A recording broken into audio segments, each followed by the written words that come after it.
Right. So I'm so glad she went before me because I was experiencing the exact same thing. So my question is, I've been lucky. The relationship that I have been in for the last 3 years has provided me with a lot of contrast. And therefore, clarity. And clarity is a really big prize, isn't it? It's amazing. Yes. And I'm so happy that now I know exactly what I want.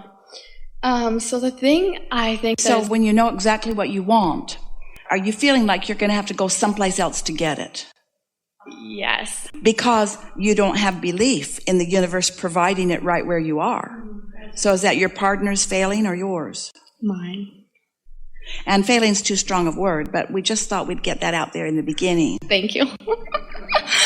So I feel like the thing that is holding me back. You know how you find a perfect partner? How? By thinking your current partner is perfect.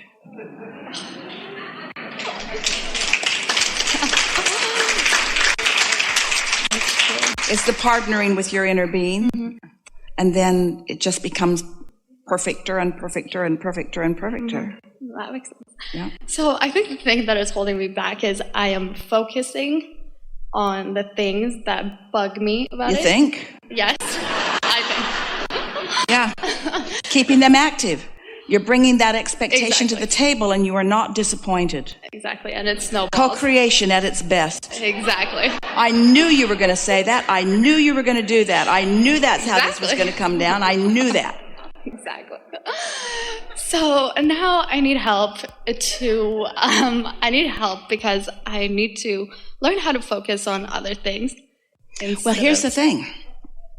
Law of attraction won't let you all of a sudden stop thinking what you've been practicing and start thinking something else. So you have to go general. You have to get really general. So in the middle of seeing something that you don't like, you've got to talk yourself off the ledge by getting general about it. That helps, but that only helps a little bit, but it does help. Or when you go to sleep at night, you could acknowledge, while I sleep, all momentum will stop. And when I wake up, I can start fresh. That helps a lot. That's really a big tool of understanding.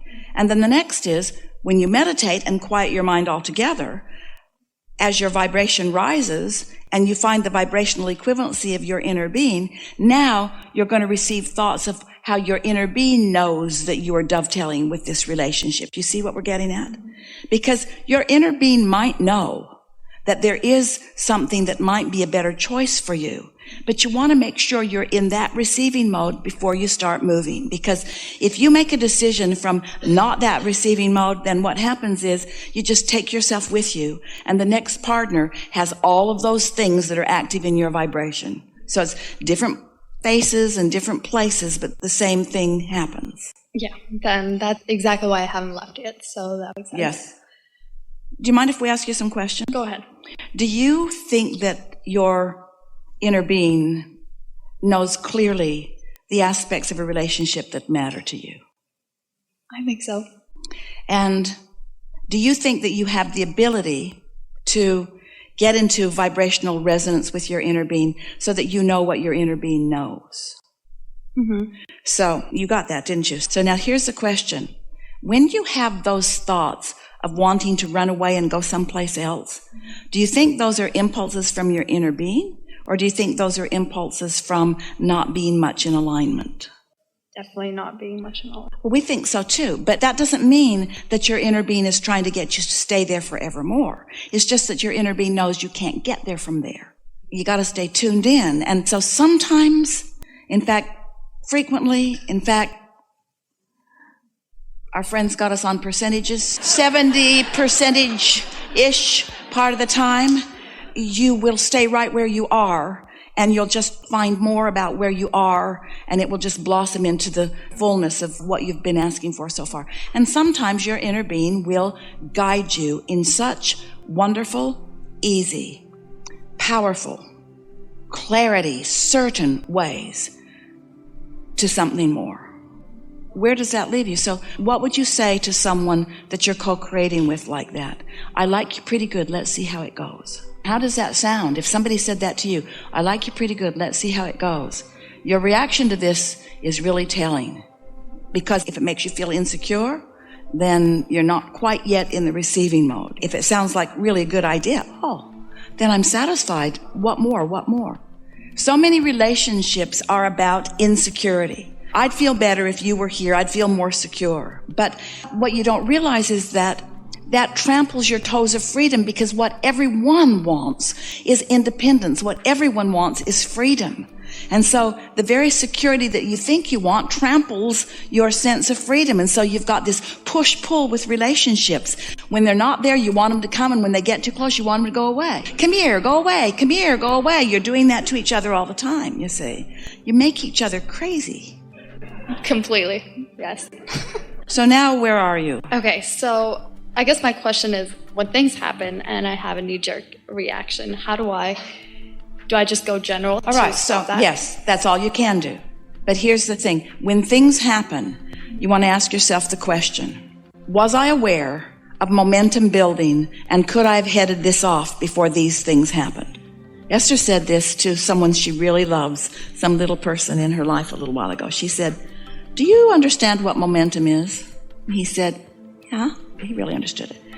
And Esther said, can you see how if you're aware of momentum and it starts to build into something that feels uncomfortable, that you could stop it maybe in the earlier phases when you still have control of the outcome? And can you feel how if you don't stop it then, that it's going to escalate into something that then you can't control? And she could tell by the look in his eyes that he got that.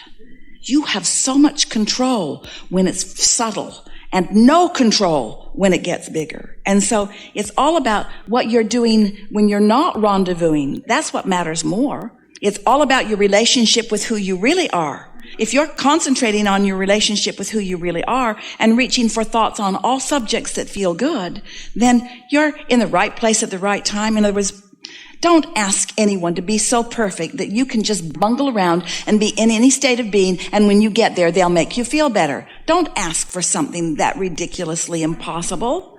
Instead, what you want to say to anyone that's important to you is, don't you stand on your head for me. I've got control of my alignment. My happiness depends only upon that. You're off the hook. And if you could say that and mean that, every relationship would be so delicious. Nobody could rattle your chains. Nobody could shake you up. You would accept everything as your responsibility. And of course, you're going to observe things. You're going to have knee-jerk reactions to things, but your knee-jerk reactions can be much softer from your place of consistent alignment. So when something happens, you deserved it. Because you got ready for it. So Esther will say, when she first started catching on to this and something really wonderful would happen, she would say, I did that. And when something not so wonderful happened, she'd say, I did that. Taking ownership of your point of attraction is the only place that freedom ever comes from. And complimenting yourself on how well you're doing. Yes? One last thing is, how do you know you're on the right life path? Like, can you get off of it? The right life path is alignment with my inner being who knows everything about my life. Who knows who I was coming in, what my intentions were coming in, what I stirred up and have asked for since, where I am in relationship to that. That's the only way you know. Satisfaction is the only way you know. So you just have to play with this until you are able to discern those subtle distinctions between feeling good and feeling gooder and feeling bad and feeling better until you just know. And then this is the part that we like so much to talk about. So you've been listening to us for a while. So here's the evolution of the creative process. So contrast is step one, which causes you to ask. Asking is step one. Step two is source answers and accomplishes or creates a vibrational state of beingness about what you've asked for. So it's done. When you ask, it is given. Someone should write a book about that. When you ask, it is given. And then step three is you meditate or appreciate or look at positive aspects or segment intend. You just reach for good feeling thoughts because you want to feel satisfaction until you get pretty good at being in alignment with who you are. That's what step three is, the receiving mode. And step four is just being really good at that. Sort of silly to make a whole step the same as the step before, but it's the mastery of that. And then step 5 is slipping out into resistance or contrast again, but not being mad at yourself. Understanding the value of the contrast so that you don't make mountains out of molehills. You just accept that, oh, this was a clarifying experience. So clarity is what you're looking for. Those are the 5 steps. Now, this is the piece that we want you to understand. We want you to begin thinking about being a vibrational being, mostly, and how vibrations become reality. How do thoughts turn to things? How does the economy become more? There's no one trucking things in from other planets. How does the more happen? And the more happens as more and more of you have more and more experiences with one another that cause you to ask for more and more that you then line up with. Because it isn't until you line up with it that it becomes a manifested reality that others can see. So, how do these thoughts turn to things? And this is the part we really want you to focus upon, because this is a piece that you're asking about. Let's assume that you've accepted that this vortex is real. Even though you can't see it or hear it or smell it or taste it or touch it, you've heard us clamor on and on about it enough that, all right, Abraham, we give up. We accept that it is a real thing. And now I'm going to take you at your stubbornness, Abraham, and at your determination to help me find it. I'm going to quiet my mind every day to just see if, in stopping thought and therefore stopping resistant thought, if my personal vibration really will rise to the vibrational equivalency of my source. And we want to say to you, when that happens, not just today, but tomorrow and the next day and the next day and the next day, 15 minutes a day, you start receiving from the vortex into your thought the evolution of these creations. In other words, the thoughts start turning to things through the translation of your own mind. That's how it happens. So that you get impulses to be there rather than there. You get impulses to say this to this person at this time. You get the impulse to call this person or to say this, or you begin translating this vibration into actual behavior that then, and this is what we want you to hear, you get to witness and therefore understand, therefore know that you created that.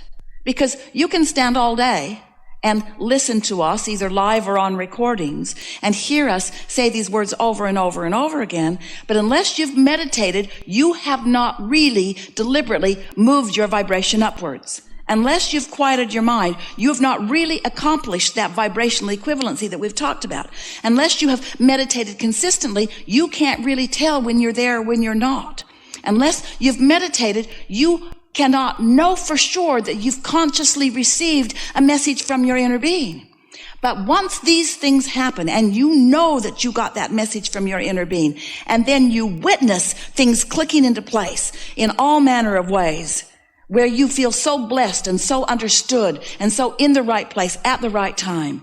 Until you do that, then these are just words that you might trust because we're consistent, but you haven't shown to yourself because words don't teach. It's only life experience that teaches. So it's your personal witnessing of your reception and your personal witnessing of your translation of the vibration to the thought. Oh, and when that happens, when you get that thought, no matter what it's about, whether it's about moving furniture or whatever it is, and you know you didn't think that thought because you weren't thinking that thought. That's not something you've been talking to anybody about. It's not any momentum that you had going. It's momentum in your vortex that came purely out of your vortex and right into your mind. When that happens the first time, then you got to know, I can be or do or have anything that I want.